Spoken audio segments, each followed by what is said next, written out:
aspectos, sobre que coisas, sobre que premissas a Torá está estabelecida. A Torá enquanto conceito, enquanto essência. Recapitulando. Primeira aula. Tzedaká. Tzedaká, que é o quê? O que é tzedaká?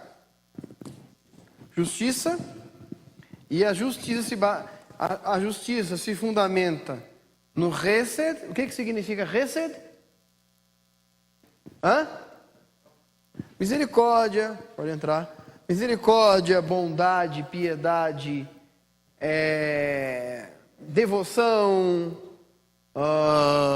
espiritualidade, tudo isso. Mishpat significa o quê? Juízo. E o juízo está estabelecido sobre a verdade. Porque sem a verdade é impossível se aplicar o juízo, não é? Então, nesse sentido, a Torá ela está dividida de duas formas fundamentais. Entre a Tzedaká, que é o comportamento humano, e a Mishpat, que é as leis de causa e consequência que nós temos no nosso dia a dia. Então, a Torá, além de apresentar o modelo que o ser humano deve seguir enquanto comportamento, ela também apresenta as consequências do ser humano, tanto positivas quanto negativas, ou seja, aquilo que ele ganha ao obedecer a Torá e aquilo que ele perde. Na aula seguinte, então, nós partimos para a Torá propriamente dita e nós, então, estabelecemos a diferença entre a Torá escrita e a Torá oral. A Torá escrita está registrada onde? Pode falar. Os 5 livros, que nós chamamos como em hebraico? Humash. Então a forma técnica, digamos, a forma técnica e literal de se referir a Torá enquanto obra, enquanto livro, é Humash. Uma outra palavra para Humash que nós utilizamos em português, palavra essa que tem origem grega, Pentateuco. Pentateuco. Ou seja, penta, o que é? Tá? Os 5 livros. Tá? Os 5 livros da lei. Tá? Os 5 livros da lei. Então, a Torá escrita está registrada no Pentateuco ou no Humash. Eu posso encontrar a Torá de duas formas diferentes. Eu vou pegar ali em cima uma versão antiga dela.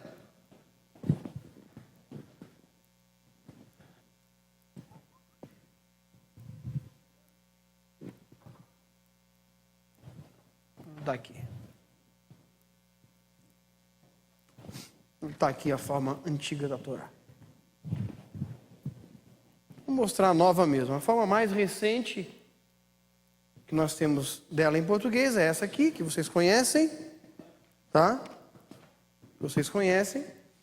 Nós temos a versão da Torá Viva, que é uma versão mais traduzida de uma forma mais coloquial. Tá? E nós temos a Torá registrada nas Bíblias cristãs, tá? Na versão João Ferreira de Almeida, em português, e nas muitas versões da Bíblia que se tem mundo afora. Então, a Torá é o livro, talvez um dos livros, ou o livro mais lido na história da humanidade, porque ela está dentro da Bíblia. A Bíblia é o livro mais lido, então ela não é um livro lido apenas pelos que a escreveram, né? Ao contrário do Alcorão, que, por exemplo, só é lido pelos muçulmanos, tá? Do Bhagavad Gita, que é lido pelos hindus e pelos budistas. A Torá é lida pelos judeus, é lida pelos cristãos, é lida pelos muçulmanos, é lida pelos espíritas, é lida por um monte de gente.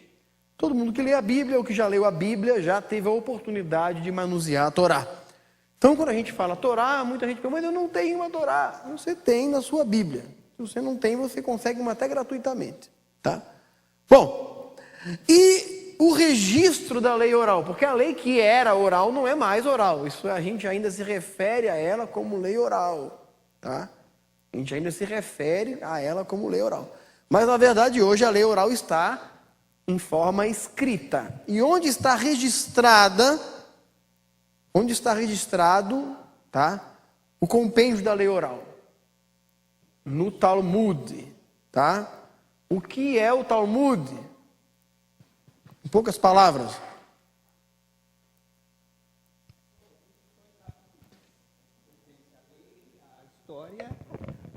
As discussões rabínicas, que pertencem à lei, à história, né, do conceito judaico. Exatamente. Então ela é a súmula, tá? É o registro das discussões rabínicas em torno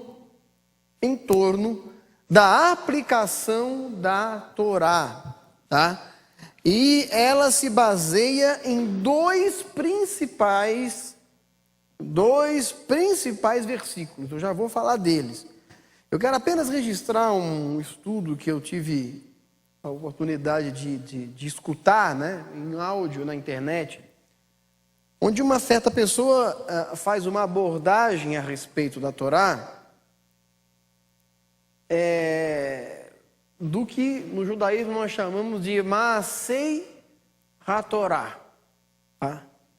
E que muitos traduzem como as cercas da lei, mas que na Brit Hadashah está registrado como as obras da lei, tá?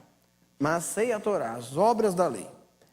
E esse explanador, esse comentarista, né, ele disse o seguinte, ele quis plantar a seguinte dúvida, tá? A seguinte questão. Se na Torá nós encontramos que não se deveria acrescentar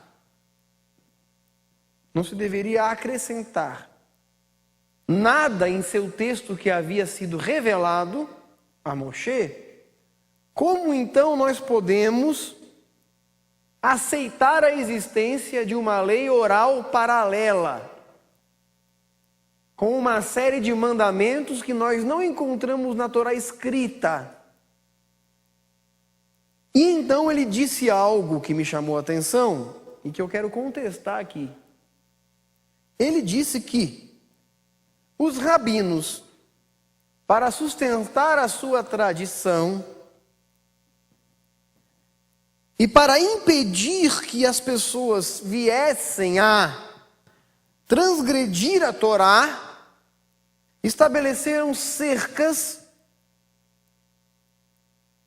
em forma de mandamentos rabínicos, o que nós chamamos de mitzvah derabanan, né, ou mitzvot derabanan, que são mandamentos rabínicos, doutrinários, e que para que eles pudessem fazer isso, foi aberta uma exceção para que os rabinos e as escolas rabínicas pudessem acrescentar textos ou acrescentar mandamentos aos mandamentos já existentes. E isso não é verdade.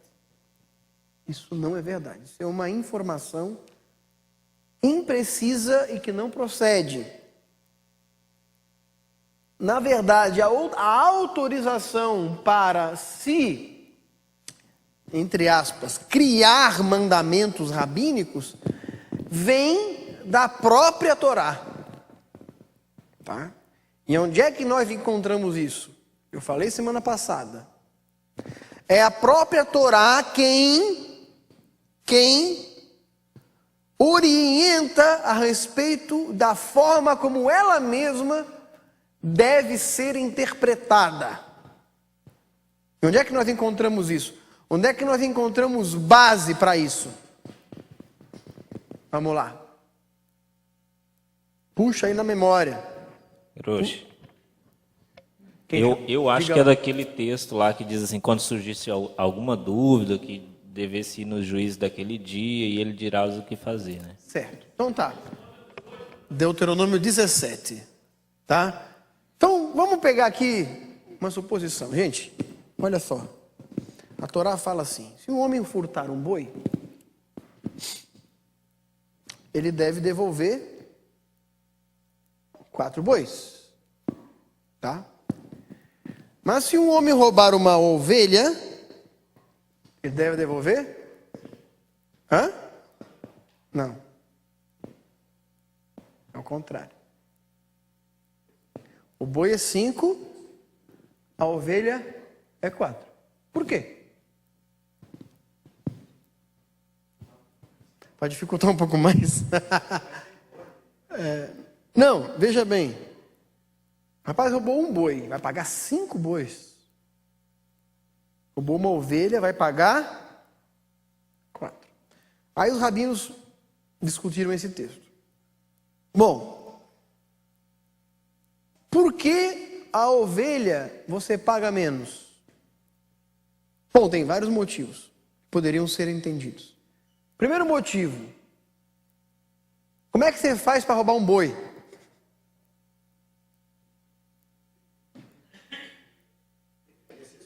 Hã?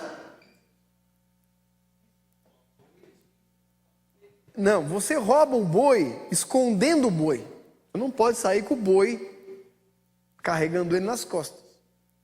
Entendeu? Você tem que esconder. Então ninguém viu que você está roubando um boi. Você pode levar um boi pela corda, né? Ou escondê-lo, ou você pode levar pela corda. Isso é uma forma de escondê-lo. Porque quem vê você carregando aquele boi vai pensar o quê? Que você é o dono do boi. Então ninguém viu que você está roubando. Ovelha, ninguém carrega uma ovelha pela coleira.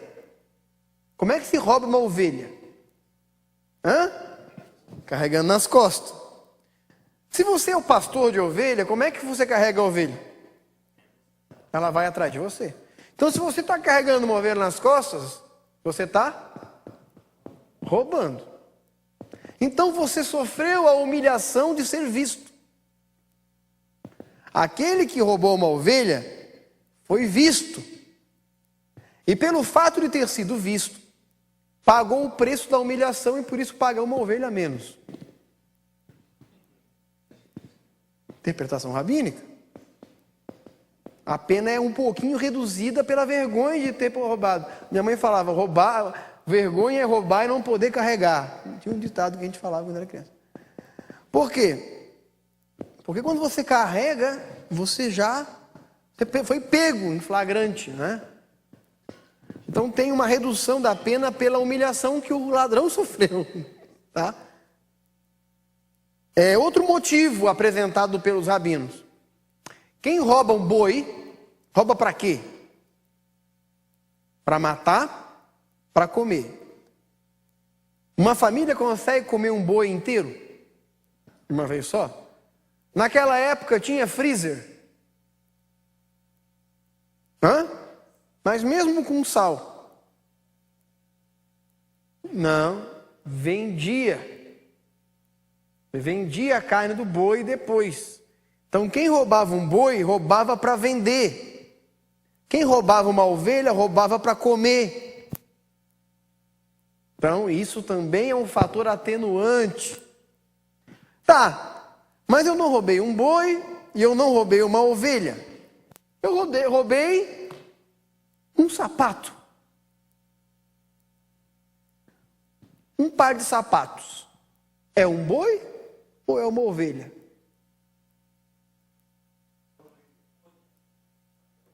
Depende do tamanho. Se for de couro é boi. Se for de couro de ovelha, é de ovelha.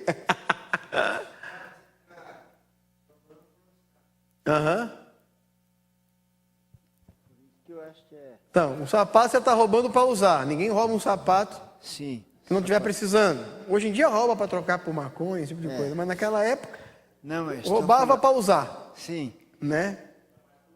Tá mais para ovelha. É um daqueles tipos de coisa que as pessoas roubam por necessidade. Tá? Bom, então isso nos leva a perceber que nenhuma lei está esclarecido na Torá. O que está mencionado na Torá é tão somente o princípio da ação, e não a aplicação dessa ação em si, porque a Torá utiliza objetos como boi, ovelha, como capa, que você não pode pegar a capa de uma pessoa e passar a noite com a capa daquela pessoa em penhor, porque aquela pessoa precisa da capa para se vestir. Tá, mas hoje a gente não usa mais capa. Tá? Eu não podia pegar as ferramentas de trabalho, eu não podia pegar a enxada, eu não podia pegar a picareta, o arado de alguém em penhor por sua dívida, por um motivo óbvio.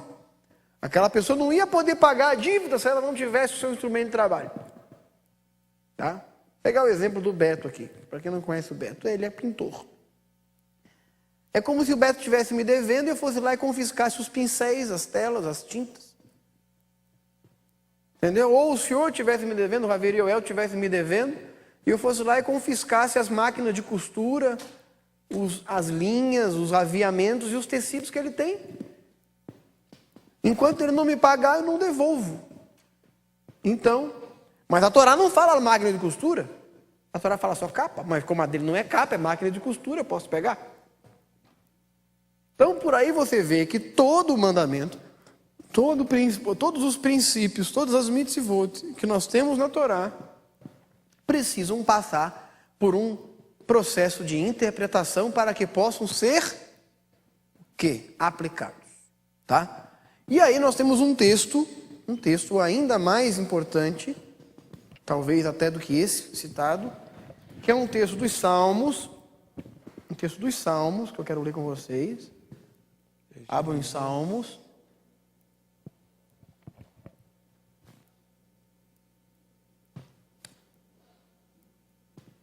Já está desmentindo, né, Shimon? Orochi, aproveitando esse momento ainda, teria difícil como aplicar a questão do tefilim, do tzitzit, esses mandamentos, Isso. não é? A guarda do Shabat, não é? Uhum. E aquele manterás o sábado sagrado, assim como ordenei a teus antepassados. Em Jeremias, como ordenou aos teus antepassados guardar o sábado. Não é? Então, como saber? Como guardar o sábado? Como saber? Como guardar o sábado? Como saber? Então, em Jeremias 17, 22, diz exatamente isso. Então, como aplicar essa lei? Então, se só tem a Torá escrita, então a gente não pode cumprir. E nem saber como a questão do tzitzit, do tefilim. Então, não vai ter como colocar em prática. Isso. Vai ficar uma lacuna. Exato. Então, isso realmente bota por terra qualquer esse argumento desse senhor. A Torá, ela é mais ou menos assim. Ela é como alguém que comparou a Torá a uma receita, né? Então a Torá fala o seguinte: vocês me trarão pães, bolos ázimos em sacrifício. Eu vou até usar o termo da receita mesmo. Ela fala bolos ázimos. Mas como é que eu vou saber como é que é esse bolo ázimo? Tortas ázimas. O que é uma torta ázima? Tá, eu sei o que é um pão ázimo, por quê? Por que eu sei o que é um pão ázimo? Não, mas por que eu sei como ele é, o formato dele, o cheiro, o gosto? Por quê? Mas eu conheço como. Porque existe uma tradição em torno desse pão, né? Quem quer falar? Ah, não, tá tudo bem. Eles estão pegando de lá, estão pegando de lá. Aqui é só mais um.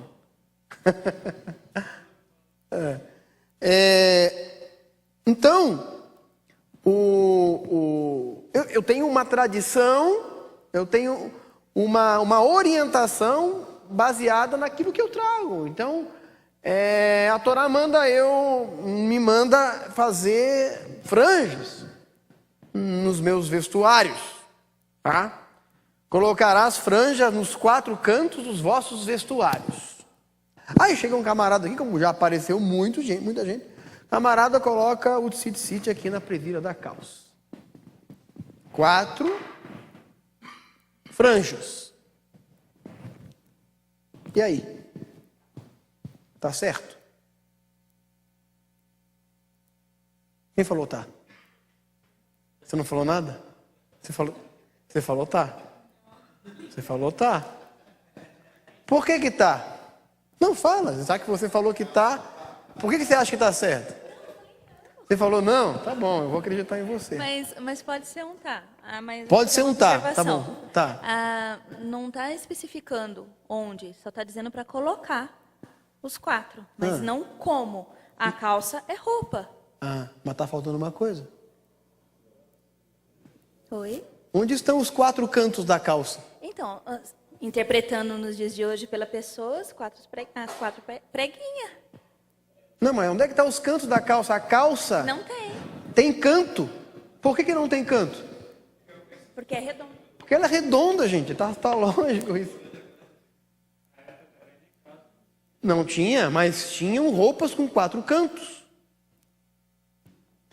Então o tzitzit só pode ser afixado em roupas que possuam 4 cantos.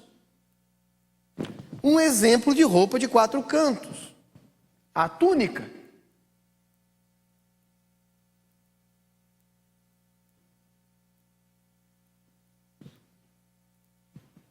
Mais ou menos isso aqui. Estou fazendo aqui.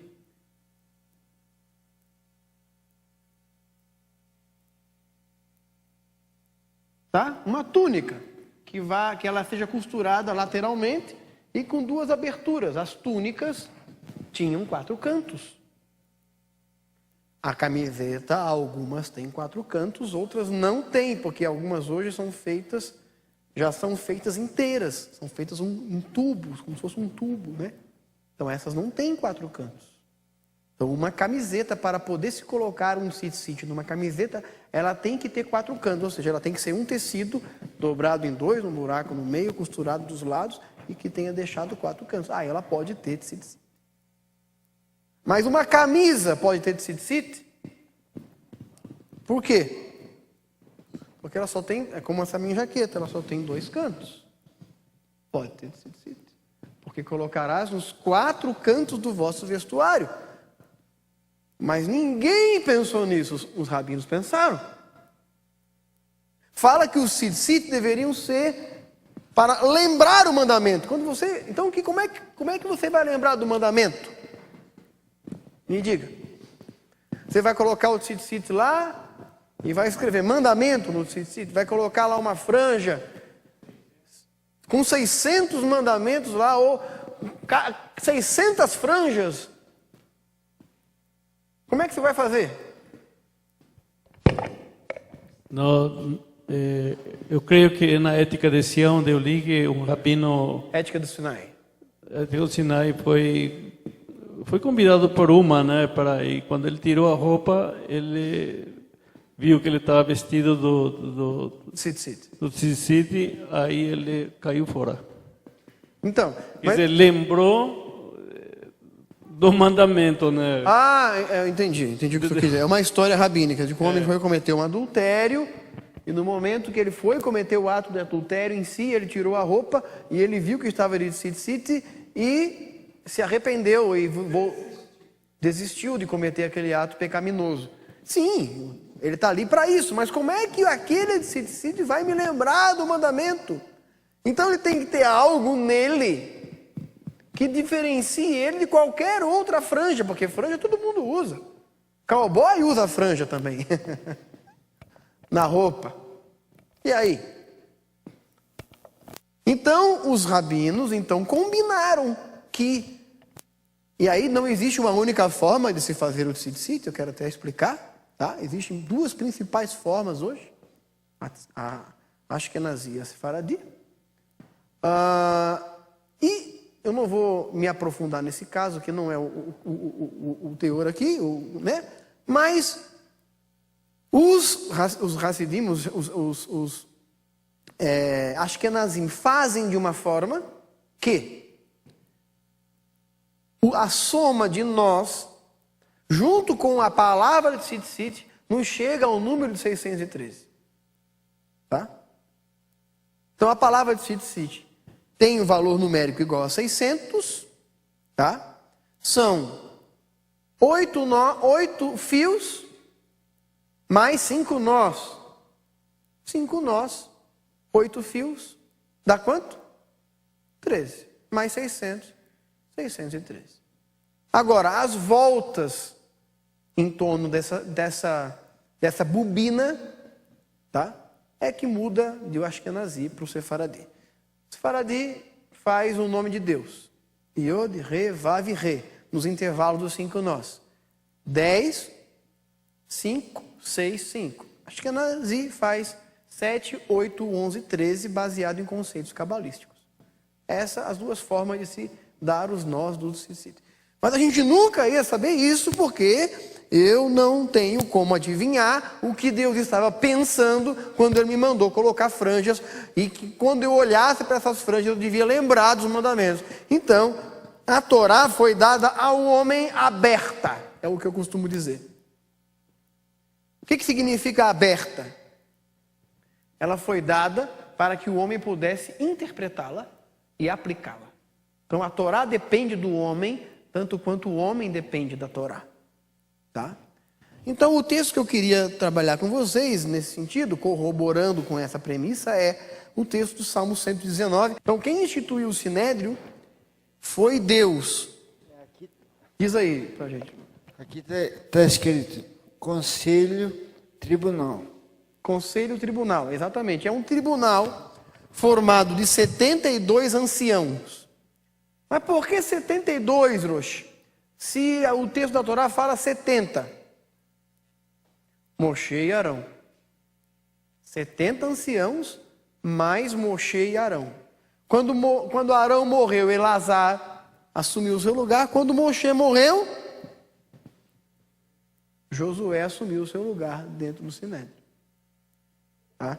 Então, todo o Sinédrio era formado por 72 anciãos, 2 dos quais chamavam-se o Av Beit Din, que é o pai do tribunal, e o Nassi, o príncipe.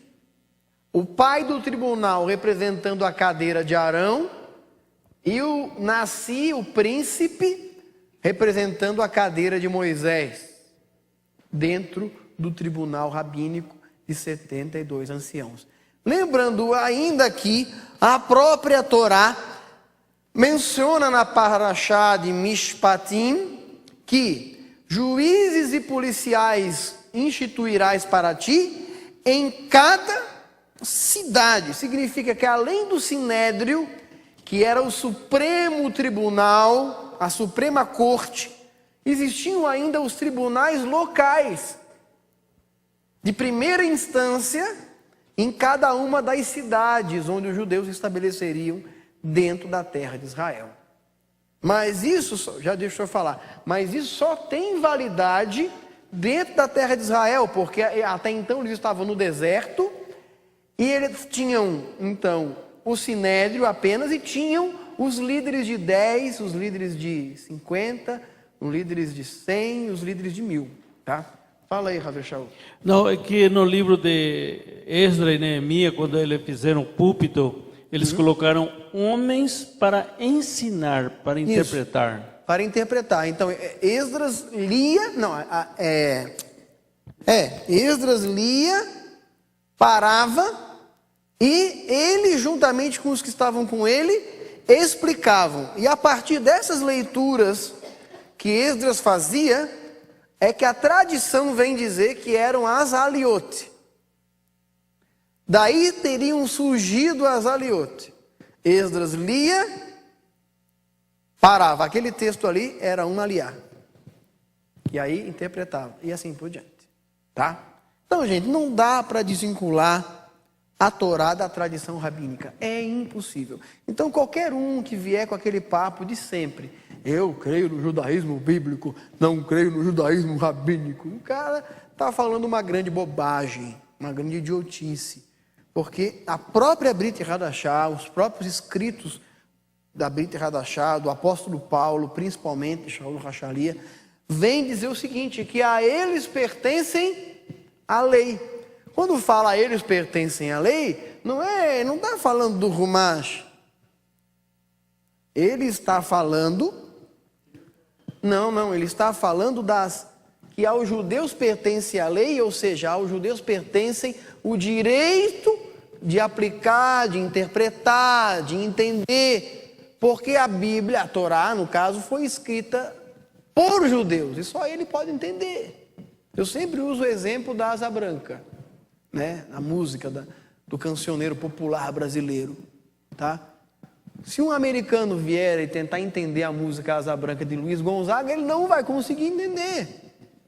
Quando eu leio A Terra Ardendo, qual fogueira de São João, eu perguntei ao Deus do céu, que tamanho é judiação? Ele não sabe o que é judiação, ele não sabe o que é fogueira de São João, ele não sabe o que é terra ardendo, e ele não conhece o contexto da seca do Nordeste para entender a dimensão do que Luiz Gonzaga estava tentando cantar. Então, se um americano fosse fazer um clipe sobre a música em cima da música Asa Branca, ele ia colocar fogo na terra, num monte de terra, a qual fogueira de São João, ele ia colocar uma fogueira e um São João atrás. Eu perguntei a Deus, por que tamanho judiação? Judiação vem do judeu, do verbo judiar. Aí ia ter um judeu dentro do clipe, sei lá, alguma coisa assim.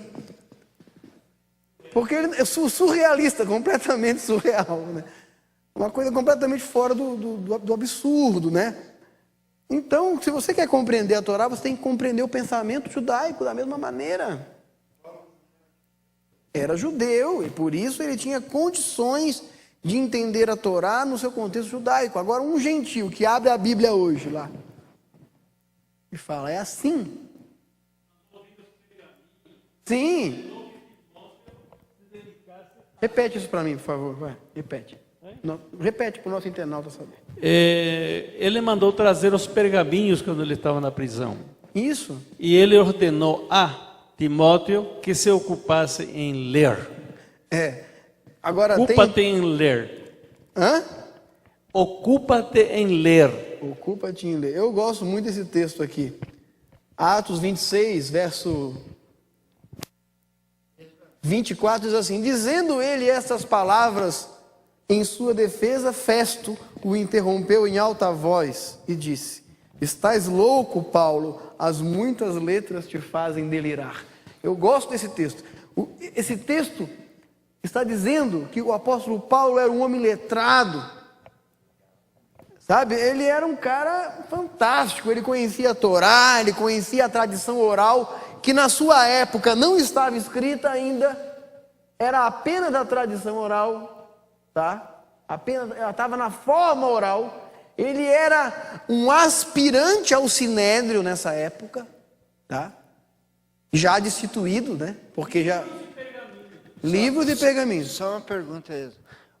Me falaram que... Uma pessoa me falou que os pergaminhos encontrados no Mar Morto tinham muito mais do que só evangelho, que esse evangelho que ele achou tinha muito mais evangelhos. Veja, os pergaminhos... Tem uma confusão aí. Os pergaminhos do Mar Morto não têm evangelhos. Os pergaminhos do Mar Morto são os escritos do Antigo Testamento. Sim, existiam muitos outros livros que foram encontrados. Um deles chamado o livro a Batalha dos Filhos das Trevas e dos Filhos da Luz, né? Que é um livro de teor apocalíptico. Entre eles também estava o Didaquê, que era um compêndio, que era uma tentativa de doutrinar a vida judaica, né? Ele era uma série de mandamentos para o dia a dia, né? Entre outras coisas que foram encontradas lá. Então veja, gente, então está claro para a gente a necessidade da lei oral para a lei escrita e que não dá para ter só uma das duas, tá bom?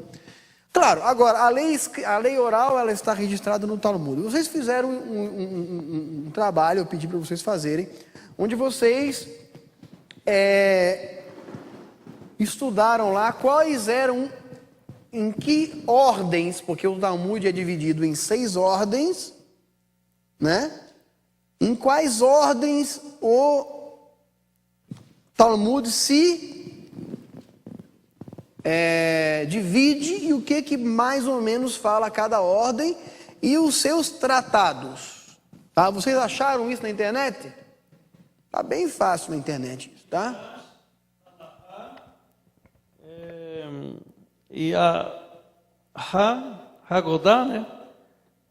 Não. O Talmud está dividido em 6 ordens. Quais são essas ordens? Quais são? Zeraim,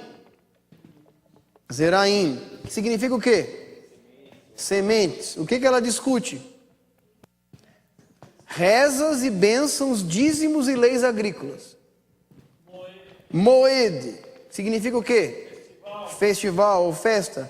Refere-se ao quê? As leis do Shabat e as festas judaicas. Ela tem 12 tratados. Nashim, mulheres.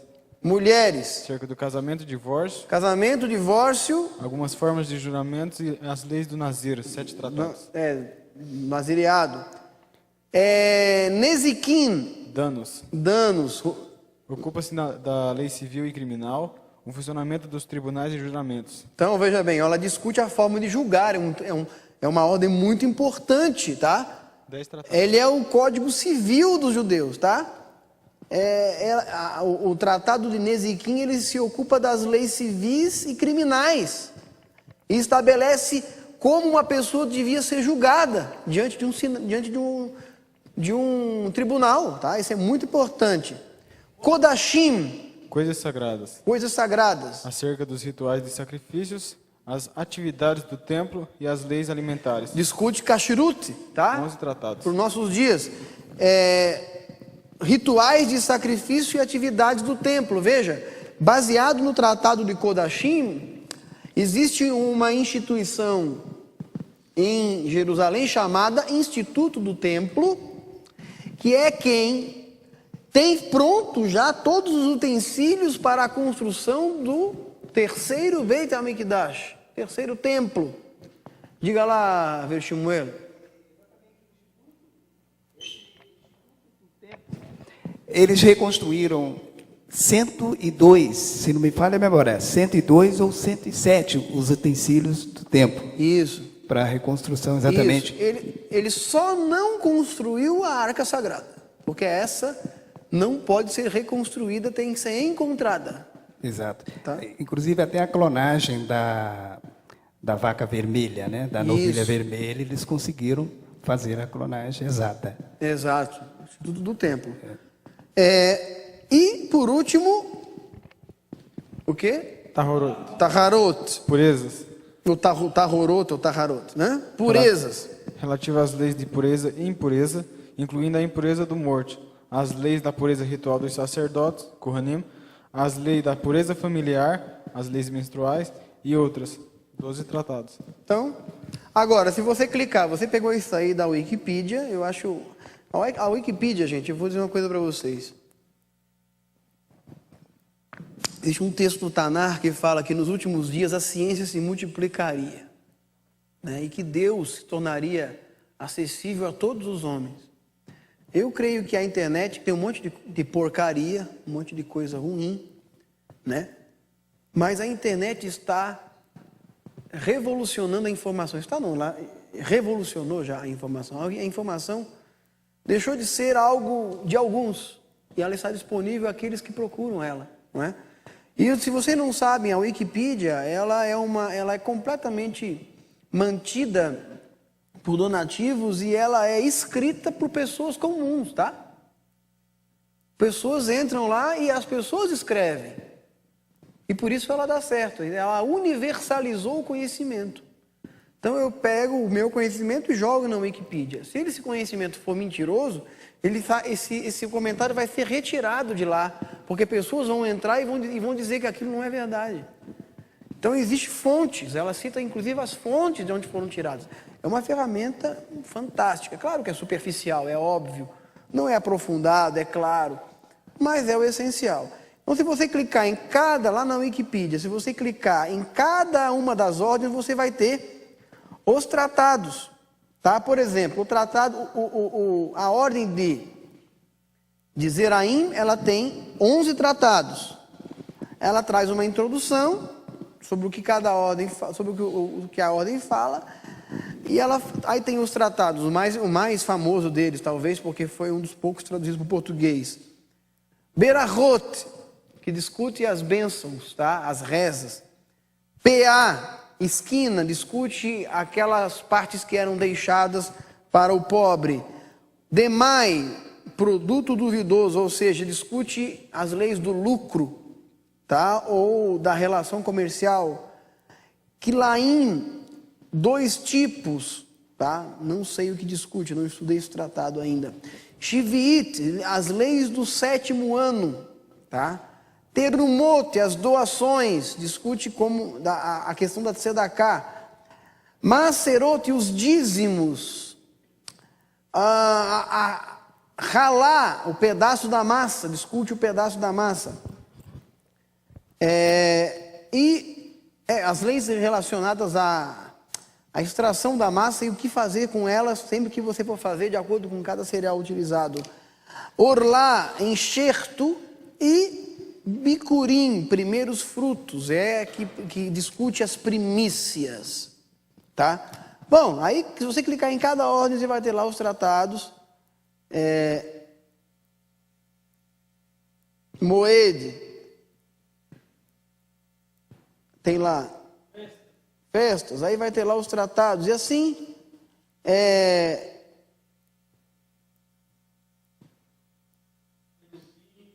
que é o Shabat, tratados. Shabat, Eruvim, Pessahim, Shekalim, Yomá, Sukkah, Beitzá, ou Yom Tov. Sabe o que significa Beitzá?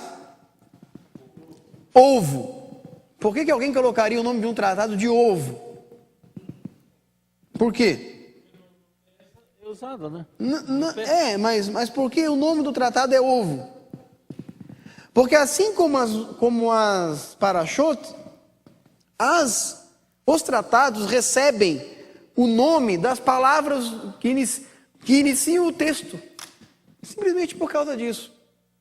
Tá? Então, a primeira palavra do texto, a palavra mais importante da primeira frase, é o que dá o nome ao tratado. Só por isso. Não é porque o tratado não discute o ovo, tá? O tratado discute Yom Tov. Rosh Hashanah, tá? Ta'anit, o jejum. Megillah, Moed Katan e Hagigah. E assim por diante. Eu não vou ler cada tratado aqui, tá bom? Mas é interessante vocês estudarem isso. Eu estou dando para vocês aqui um caminho para vocês conhecerem melhor, pelo menos que superficialmente, o Talmud, tá bom? Alguma pergunta sobre isso, gente? Bom, eu trouxe a vocês aqui hoje uma surpresa. Eu não sei se para muitos é surpresa, para alguns com certeza vai ser. É uma versão do Talmud Baveli. Tá? Talmud Baveli. E eu queria que vocês viessem até aqui, eu queria que o Christian ajudasse a filmar aqui. Christian, por favor. Cadê o Shimon? Não está aí? Ah, foi. Tá. Venham aqui, eu quero mostrar para vocês.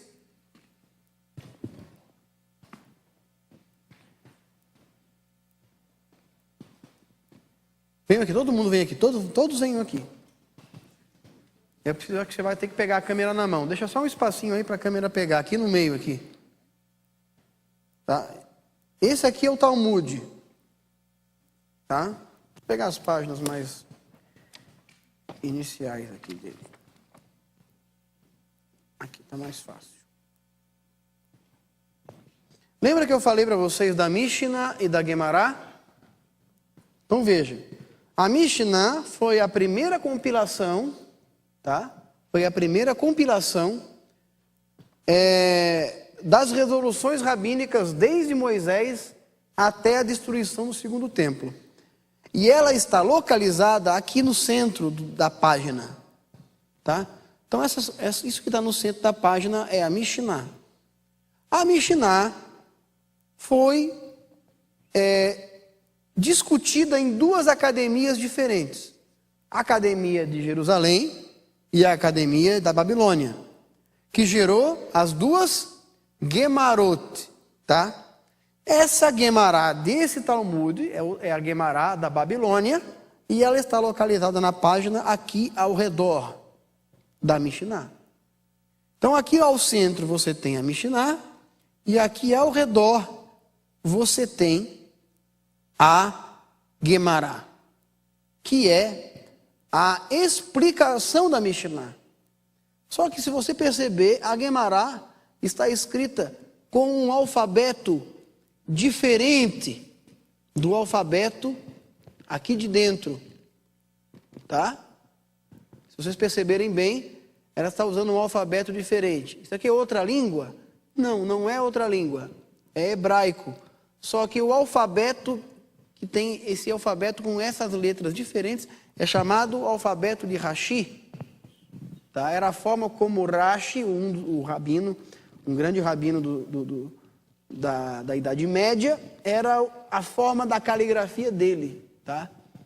A forma da caligrafia dele. Então, essa é a caligrafia Rashi, que nós chamamos. Tá? Aqui ao lado, nós temos comentários posteriores. Por exemplo, a Tosefta. Tá? A Tosefta é uma explicação, um acréscimo posterior feito para, às vezes, para contestar o texto da Mishnah e da Guemará, às vezes para concordar. Então, por aí você vê que o Talmud não é um livro que pretende dizer o que é certo e o que é errado. A intenção do Talmud é expor a discussão, simplesmente. Então, você vai ver um rabino discutindo com o outro e discordando do outro sobre pontos divergentes. Então, o Talmud não tem o objetivo de dizer como a coisa é, mas explanar a respeito da opinião rabínica. Aqui em cima, tá? Aqui em cima você vai ter, então, a ordem e o tratado e o capítulo que você está discutindo. Vamos ver lá na frente. Aqui, quando traduziu o aramaico, ele traduziu ela exatamente esse mesmo modelo. Foi exatamente esse modelo ou houve... Não. Na época de Akiva, o Talmud ainda não estava pronto. O Talmud ficou pronto no século 200, no século II, né? No fim do século II, no ano 200. Então, o que Akiva fez foi traduzir a Torá, não tem a ver com o Talmud. A Torá, mas não foi Akiva, foi Onkelos. Akiva ajudou em outras traduções. Isso, exatamente. Gente, então aqui nós temos o quê? O que está escrito aqui? Quem sabe ler? Shanim, né? Shanim, o Razim, tá? Perek, Rishon, capítulo 1. Então aqui você tem o nome do tratado, capítulo 1, tratado 1. E aí o capítulo 1, aí o nome do capítulo, tá? O nome do capítulo. E aqui a folha do capítulo. Então, folha 8, tá? Het, folha 8. Entenderam isso? Então, por quê? Porque esse capítulo começou a ser discutido aqui atrás.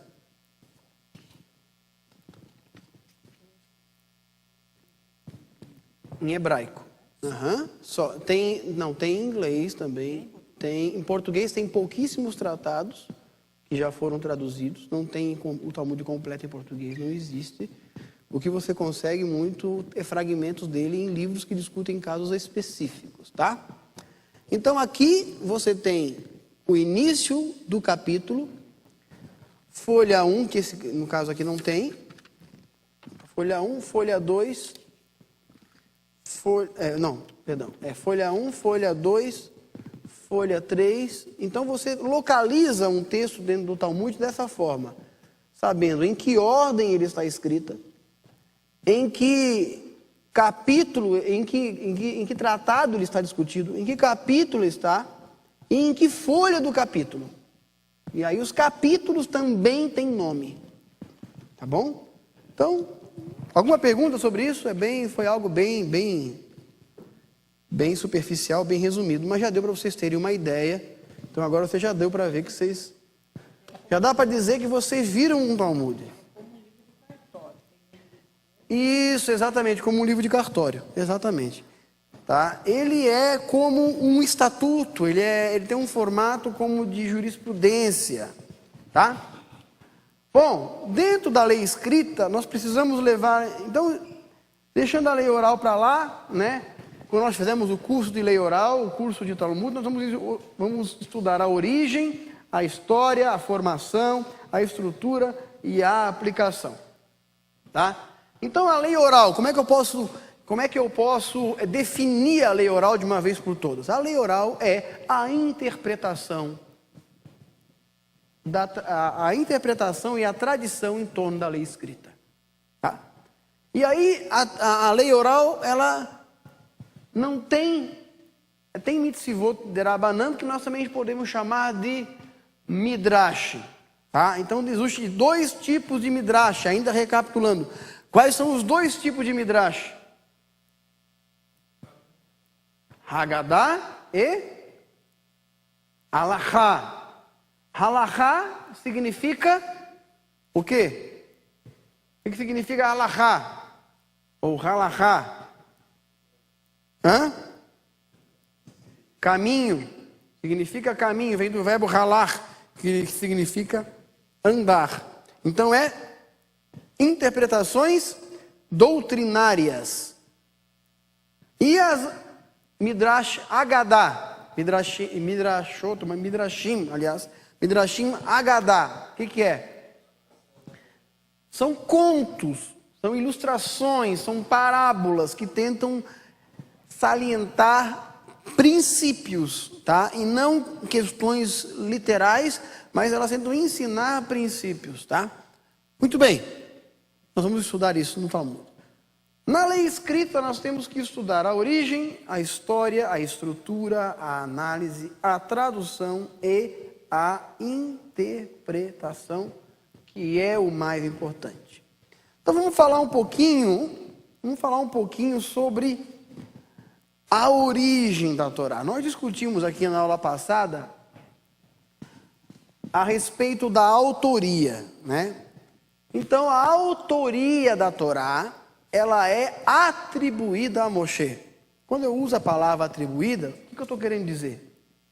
Estou querendo dizer que talvez Moshe não seja literalmente falando o autor da Torá. Talvez não tenha sido ele especificamente que escreveu de seu próprio punho a Torá enquanto Humash, enquanto livro. Mas com certeza, os mandamentos que você encontra na Torá foram todos revelados a Moshe. Tá? E ele então participou ativamente daquilo que veio a se tornar o texto da Torá. Tá? Diga lá, Beto. Moshe, com licença, o Melquisedeque era da linhagem de Abraão, de antes de Abraão, foi quem? Não tem nada a ver com a nossa aula. Tem nada a ver com a aula. Mas ele estaria interligado com esse assunto? Não, Melquisedeque, eu vou responder a sua pergunta porque não tem nada a ver com a aula, mas tudo bem. Melquisedeque, segundo a tradição rabínica, é Shem, filho de Noah. E recebeu esse título de Melquisedeque porque se tornou rei dos Jebuseus, tá? Posteriormente. Mas isso não tem nada a ver com a aula. Tá? O que eu estava falando que eu até esqueci? A autoria da Torá. Então a autoria da Torá é uma autoria atribuída. E dá para dizer, porque o próprio Deus diz a Torá de Moisés. Mas quando ele se refere à Torá de Moisés, ele está se referindo ao Humash, ou ele está se referindo aos mandamentos contidos no Humash? O que vocês acham? Aos mandamentos, tá? Quando a Torá é citada na Bíblia, todas as vezes em que ela é citada, ela fala a lei, tá? O código, tá? ela não, a Torá, a Bíblia não está mencionando o livro da Torá. Ela está mencionando a lei. Ela está mencionando os mandamentos, o conjunto de mandamentos, a lei. Oi? Não. Brit Hadashah é outra coisa. Aí ela usa uma não estou lembrando agora a palavra nomos. A palavra nomos em grego, ela não significa lei no sentido jurídico necessariamente, tá? Lei é uma regra imutável, tá? Por exemplo, uma aplicação da palavra lei no contexto grego, helênico, a lei da gravidade. Alguém disse que a lei da gravidade tem que ser assim? Alguém disse, bom, Deus isso, tudo bem, esquece Deus por enquanto. Alguém determinou lá, escreveu em algum lugar que a lei da gravidade é obrigada, cada corpo maior que orbita no espaço precisa necessariamente atrair um corpo de massa inferior à sua? Não, ninguém escreveu isso. Deus estabeleceu isso como lei. Ninguém consegue quebrar a lei da gravidade. Não consegue quebrar a lei da gravidade. Mesmo que você consiga voar sobre a Terra, você estará fazendo uso da lei da gravidade e você encontrou algo dentro da lei da gravidade para poder manipulá-la. Mas fugir da lei da gravidade você não pode. É impossível fugir da lei da gravidade. A lei da gravitação dos corpos. Tá? Essa lei pode ser mudada? Não pode. Ela independe de um cumprimento. Tá? Quando ele fala a lei do pecado, por exemplo, ele está se referindo a quê? Ao homem, ele está se referindo a uma regra. E qual é a regra? A regra é que o homem sempre vai ser movido pelos seus instintos. E que esses instintos vão produzir no homem um vício dos quais ele dificilmente consegue se libertar, porque a sua lei está enferma pela sua carnalidade, ou seja, pelo sangue, pelos hormônios, pela sua natureza animal. Mas isso é uma lei. Então, quando o apóstolo Paulo coloca e fala dessa lei, a palavra é a mesma. Só que a aplicação semântica da palavra lei na língua grega, assim como na língua portuguesa, é muito diferente da aplicação semântica da palavra Torá no contexto judaico, que é uma aplicação semântica muito mais restrita. Quando a palavra Torá aparece no texto hebraico, ela significa ensinamento e ponto final. Ela não se refere a nada mais. Ela não se refere à lei da gravidade, ela não se refere a uma condição, né? É de lei, alguma coisa assim. Não, ela se refere especificamente à palavra ensinamento. Tá? Então, quando a Bíblia se refere, o Tanar se refere, e eu até quero dizer o seguinte para vocês: todas as vezes que eu citar a Bíblia aqui, pode ser que eu cite por costume, mas de um modo geral, todas as vezes em que eu citar a Bíblia, eu estou falando do Tanar. Porque Brit Hadashah não é Bíblia. Brit Hadashah é Brit Hadashah. Bíblia é Tanar. Os escritos da Brit Hadashah são os escritos históricos, documentais, doutrinários, que dão conta de nos esclarecer questões a respeito do Mashiach, conta a sua história, a história da Querelá, a história dos apóstolos, mas não é Bíblia. Tá? O maior de todos os erros do paganismo foi juntar em um único livro o Tanakh e a Brit Hadashah. Por exemplo, o Talmud. O Talmud, ele é um compêndio gigantesco, mas ninguém colocou o Talmud dentro da Torá. Torá é Torá, Talmud é Talmud. Tá? E nem por isso o Talmud perde o seu valor dentro do judaísmo. E nem por isso, ao dizer que a Brit Hadashah não é Bíblia, eu estou desprezando o valor dela. Muito pelo contrário. Eu só estou colocando as coisas nos seus devidos lugares. Porque Torá é Torá e Brit Hadashah é Brit Hadashah. Tanakh é Tanakh. Brit Hadashah é Brit Hadashah. Tá? Então, quando eu falo Bíblia, eu estou falando do Tanakh. Todas as vezes que o Tanakh cita a Torá, ele cita a Torá de uma forma geral. e não o livro. Tá bom? Então, a origem dos mandamentos, a origem da Torá é Moshe. E a Torá é considerado um livro revelado. Tá? Um livro revelado. Os dois principais livros revelados da humanidade, atribuídos como revelados, eu estou agora fazendo uma exposição independente da nossa fé, né? Digamos assim, antropologicamente falando, dois são os livros principais chamados de revelados: a Torá e o Alcorão. Por que eles são chamados de livros revelados? O Alcorão. Você não crê que ele é revelado? Eu também não creio que ele é revelado. Mas ele é citado, por isso que eu falei, antropologicamente. Para os muçulmanos ele é considerado um livro revelado. Tá? O que caracteriza um livro revelado? Foi entregue. Tá? No caso do Alcorão, os muçulmanos acreditam que o anjo Gabriel ditou para Mohammed o Alcorão. Eu não acredito nisso. Eu acredito que ele fez uma miscelânea de Brit Hadashah com Torá e fez o Alcorão. Mas quem sou eu para falar isso? Eu não sou muçulmano e eu não quero briga com os primos, tá? Para mim, a Torá é um livro revelado. Porque para nós, Deus deu a Torá a Moshe no Sinai. Então, todas as vezes em que eu falar de Torá, então eu tenho que falar de inerrância. Aquela inerrância bíblica que todo mundo fala, que é um dos princípios, né, da interpretação bíblica, tanto da hermenêutica quanto da exegese, é o princípio da inerrância. A Bíblia não erra nunca. É isso que diz o princípio da inerrância.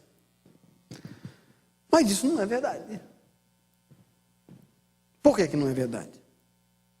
Porque o que as pessoas chamam de Bíblia, na verdade não é Bíblia.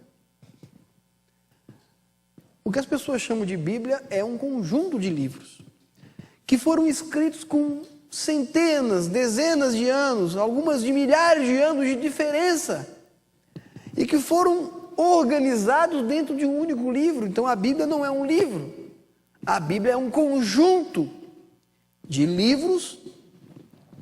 E aí até quero fazer um apêndice, um adendo. O Raver Shaul falou, que Paulo falou que ele queria buscar os livros e os pergaminhos. Qual a diferença de livro e pergaminho? Tempo. Livro e pergaminho. Livro e pergaminho. Livro e pergaminho. Os pergaminhos estava escrito a Torá, né? Os 5 livros. E o livro? Os livros, estava escrito os livros, né? Ezequiel. Né? Não é. A palavra hebraica para livro é Sefer. E a palavra hebraica para pergaminho é rolo. Não. Megilá. Qual é a diferença entre um Sefer e uma Megilá? É uma diferença física. Material? Não. O aspecto, não o material. Os dois são feitos com pergaminho, são feitos com couro.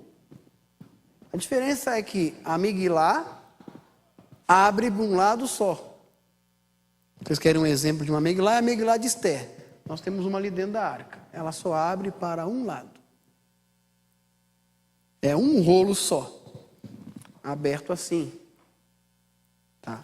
Porque são livros pequenos. Então dá para você abrir bastante ele inteiro e ler, estudá-lo ele inteiro. Um Sefer não. Um Sefer é com 2 rolos e você precisa rebobinar ele de um lado e tá? Então, a Torá é um exemplo de Sefer. Ele é um livro contendo 5 livros, na verdade, mas dentro de um livro só. E tem os Sefrim, ou Sefarim, dos profetas também, que são livros, tá? E as Megilot. Existem 5 Megilot. 5 Megilot que hoje estão dentro da nossa Bíblia. Quem sabe quais são? Esther,